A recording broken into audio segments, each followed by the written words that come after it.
Hey guys, I think there's a rat on my shoe. Just kidding. Okay, so I wanted to make a disclaimer. There's gonna be noise for the beginning of this video, and because my special guest, could you put your head in?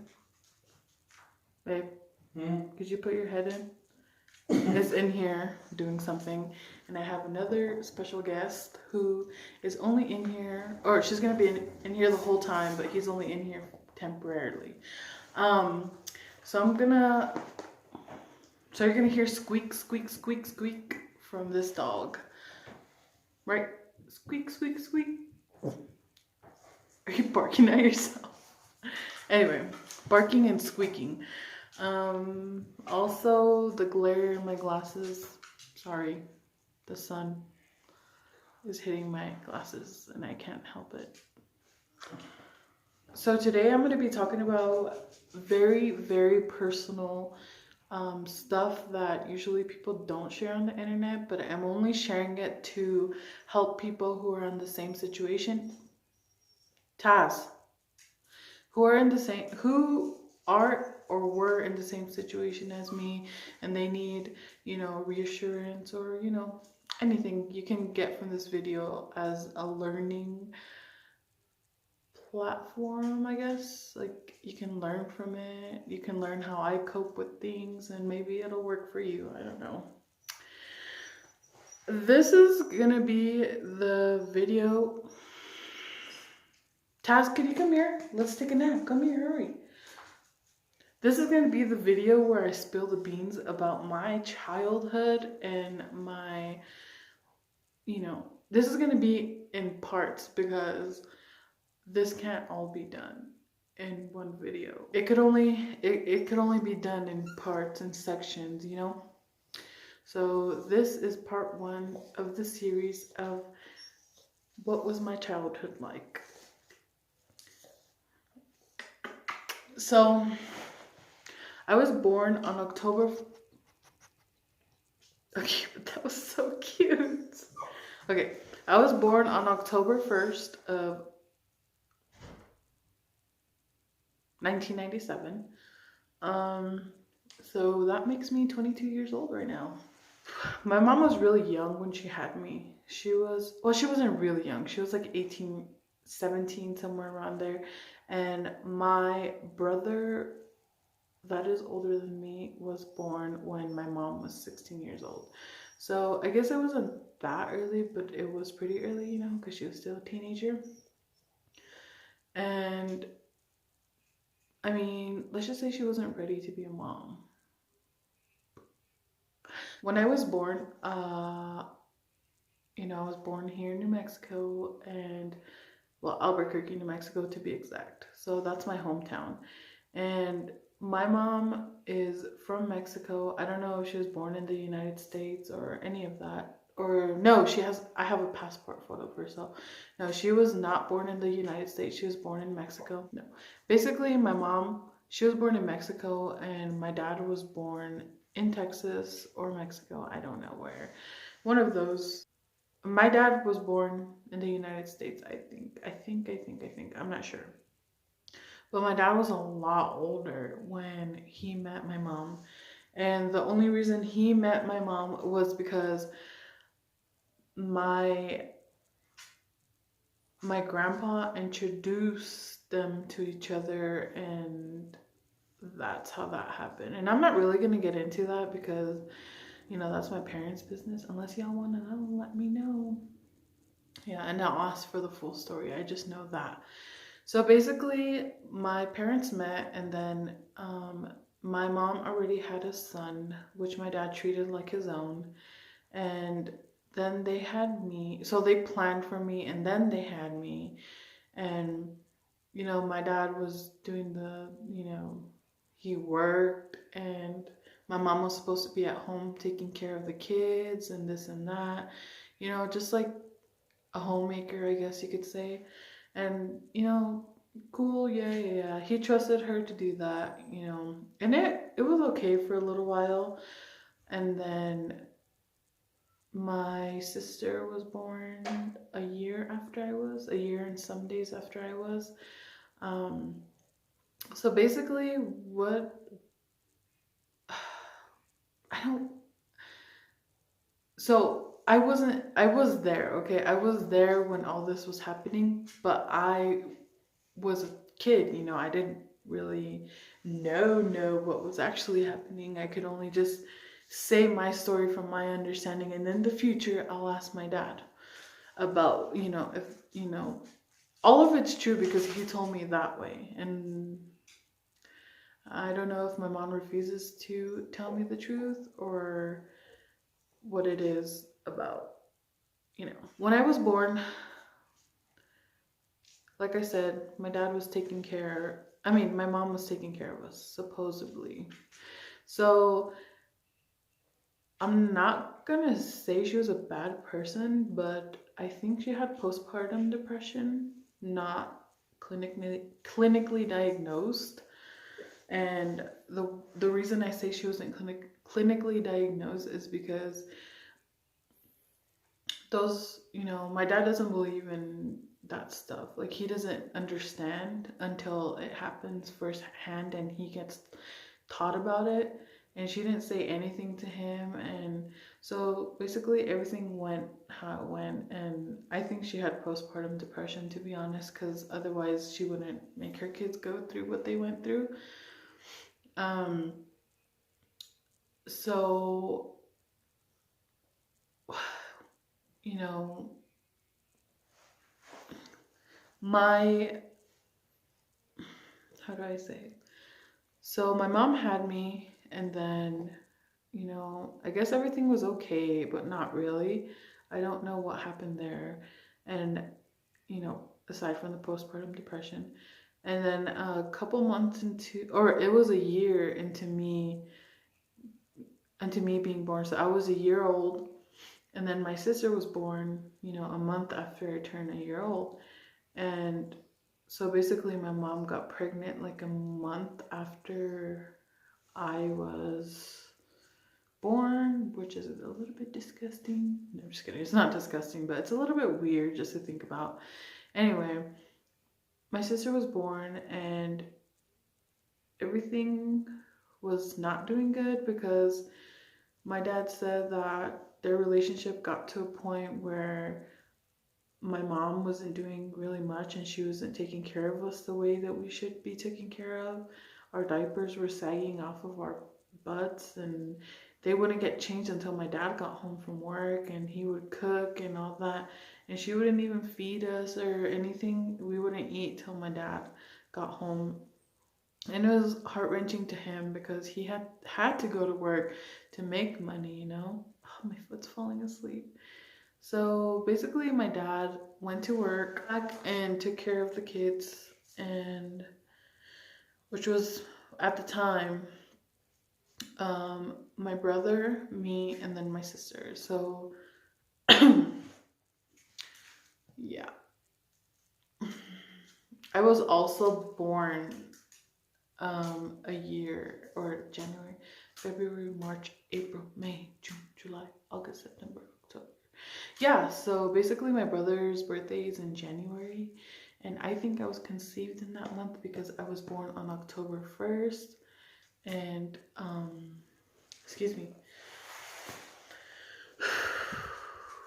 So basically they had like a kid and then conceived the kid and then had a kid and then conceived the kid and then had a kid. And my sister was the last kid to be born by my dad, so she had multiple kids after they broke up. And I know I keep babbling on, but it's just, oh, this is so hard to talk about. But I want to do it because I want people to learn or, you know, take something from this video. That it's okay to speak out about what's happening to you or what has happened to you, because that's the best way. That's the best of therapy, I think. So when I turned a year, that's when the relationship started getting sour because my dad was getting tired of doing the same thing every day, as someone would if they're they're doing everything basically, you know? I don't know how to explain this, but my dad always told me that my mom was a really, really jealous girl. And when my dad always paid attention to me when he got home from work, like I was the favorite child according to everybody. And I don't know, like she just had a hate towards me. And like my dad felt like my mom felt like my dad loved me more than he loved her. So, which was pretty crazy because I was like, you have to love your kid. Like, how could you be jealous? But at the same time, like, that's probably postpartum depression that's hitting and making her feel worthless or something. I don't know. I don't know. I wasn't in her mind.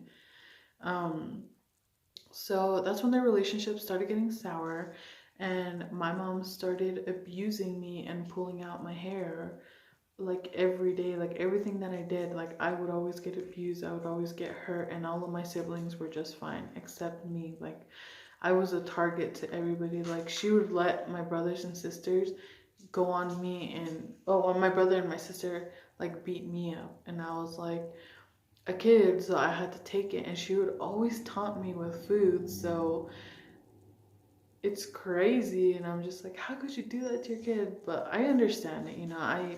I have forgiven her for that. Otherwise, I wouldn't be talking about this. So after when I was, so this one thing happened where my mom like,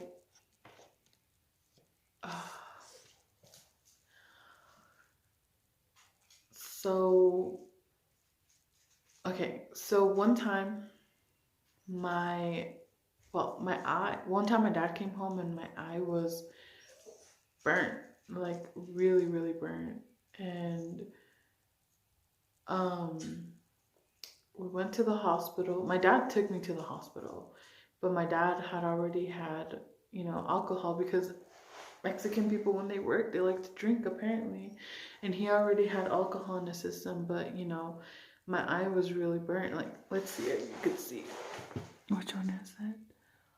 One of my eyes is like crooked because of it. So let me look straight. Yeah, I don't know. I don't know which one it is, but you guys could tell which one's like to the side. I think it may be this one, like going to the side. So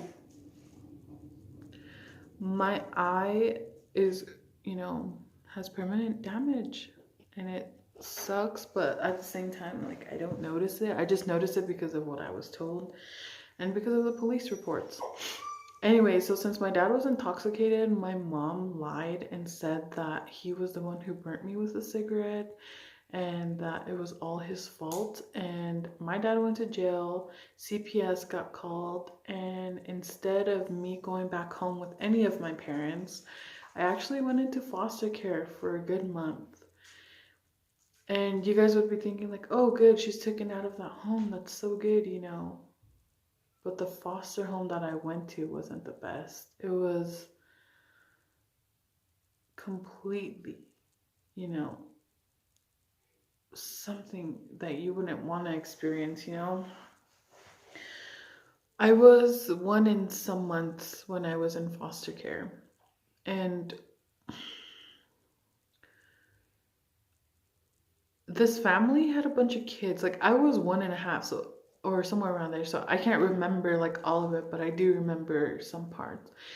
I had a bunch of like foster siblings, and I was only one, so I didn't even know what was going on. And this guy was pretty old, and his wife was pretty old, and she was really, really big, like really big.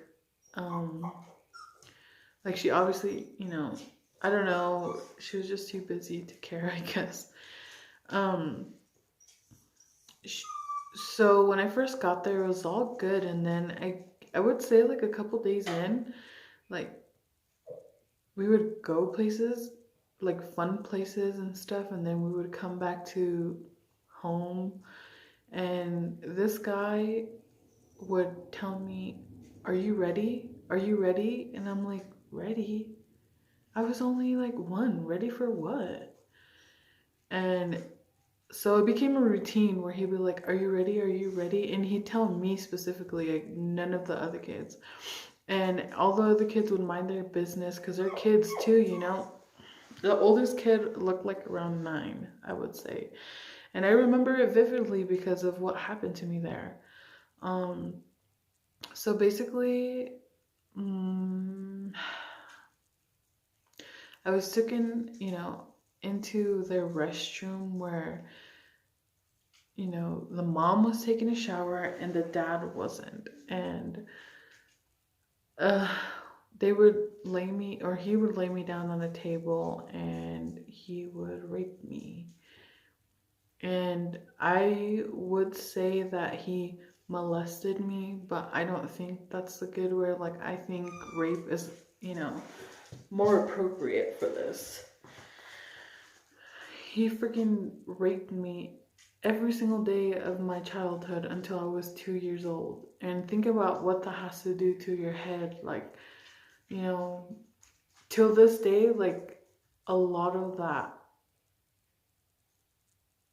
like, still haunts me. A lot. I still sometimes have dreams about it. I still, like, it affects my sex life. I know this is not your problem, your problem, but it's something that it does affect my sex life. It affects a lot of it. And, I feel bad for my husband, but he understands. He has to understand because it's something that I can't fix. It's something that was done to me. So I was in foster care for a good 6 months, I would say, and getting raped every single day of it. And finally, when my dad got out of jail because it wasn't his fault, and my mom didn't get charged for it. I don't know why or what, but she didn't get charged for it. And my dad was fighting hard, working hard, and he got a job as soon as he got out of jail, just so he could take me and my sister and my brother away from my mom.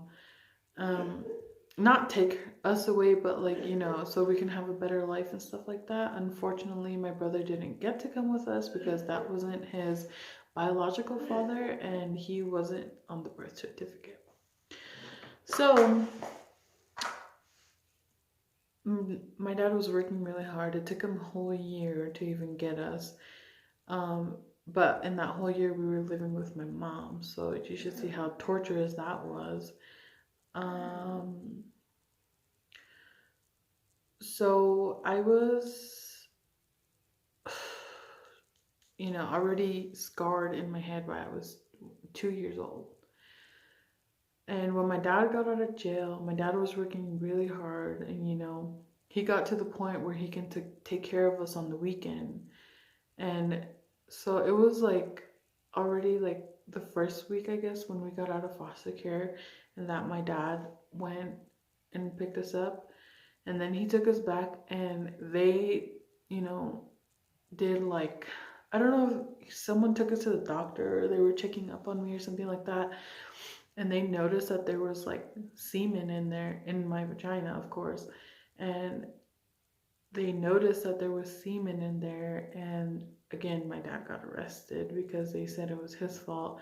They charged him against it and all that stuff.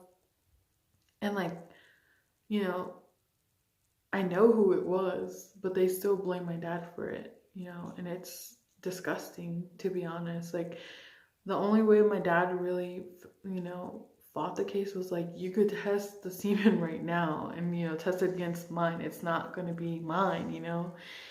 And it's like crazy that he just got out of it just like that. And it wasn't his fault. Like, if it was his, I wouldn't even trust him. But I really do trust my dad. He wouldn't do anything like that to anybody. So basically, he got in trouble for that other guy raping me, and they didn't do anything to that other guy. He was just left alone. Like, nothing happened. And I don't know if he's still out there fostering kids or if he's not alive anymore, but I always pass by his house, because that's my way, that's on my way to where I'm going. And it disgusts me almost to just see his house, like how disgusting, like what nasty things happen in there. And like, I can't even sit in a minivan because of how disgusted I am about that. And it sucks. It's just like, I just want to live life normally and I can't because of that. And It's crazy. So I'm in the time frame where I'm like 2.5 or almost 3 years old, and I'm living with my, or no, no, no. I'm gonna go back. I'm gonna backtrack.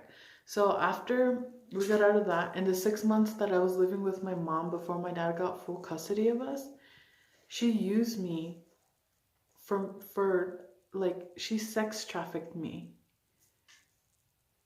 for money. She used me and my body parts to make her money when I was 2 to 2.5 years old. See, I don't remember any of that, and I'm glad I don't. All I remember was my foster parents, doing that stuff to me. So what had happened was that my brother was really telling my dad, like, he told my dad that they would put like cotton on my eyes and stuff like that just so I wouldn't see what was going on. And I'm trying to think, like, did they drug me with something or something? Like, I don't know. So, anyways, so my mom used me as a sex trafficking tool, and so literally, I don't know, I don't even know how many men it was, or how I don't know any of that. I just got raped again and again and again and again. And it seems like I never, it sucks because, like I said, it has effect on my sex life, and it has effect on my personal life, and it has effect on everything. It has effect on my fertility. That all that combines, and it just, still with me, and I can't get rid of it, and it sucks, and I always want to cry, and I always want to, like, I always wish I didn't have to deal with it.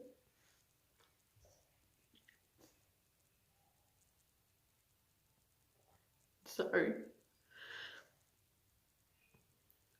Like, it's okay to cry, but I just wish that didn't happen to me, and I can't change it because I couldn't even talk at the time. Like, I used to not trust people to the point where, like, if someone came by me, especially a man, I would cry, cry, cry, cry, cry until I got out of that situation. You know, and my dad could only do so much, and he thought I wasn't going to remember it, so he didn't even mention it until I mentioned it to him when I was 14, and that was only because I told him what happened to me when I was a little bit younger. And it wasn't this time, it was when I was older, like when I was like 8 years old, something else happened to me, and that had nothing, like, ugh. Okay, aside from the crying, I was, at this time, I was already 3 years old, and I was living the life with my dad. I loved living with my dad. I trusted my dad so much. He always, did anything for me. He took care of me so much, and I appreciate him for that. And so I think this, like, took a toll on my dad, because when I told him about it, he bursted in tears, and he never, like, cries unless it's really something important. He bursted into tears, and it hurt me that I hurt him, and, like, it's not even my fault, and I feel guilty for it. I felt guilty for it until I spoke about it. So I think that this is gonna be just the first part of the story, and I'll film the other parts whenever, every week I'll film every part, and it just, Taz wants to say bye. But I wanted to say thank you guys for watching. I really appreciate you guys. I know I say this in every single video, but I really do appreciate you guys. I really do. Like, this is something that I haven't been working as hard as I should on, but I really, really want to. And I want to thank every single one of you guys who subscribe and who watch my videos. And even if you don't have time to watch them, thank you for subscribing and everything. So if you guys enjoyed this video, or if you guys want to watch more of my content, I have more. Please like, comment, and subscribe, or whichever one of those you want to do. I'd appreciate anyone. Thank you guys for watching. Have a nice day.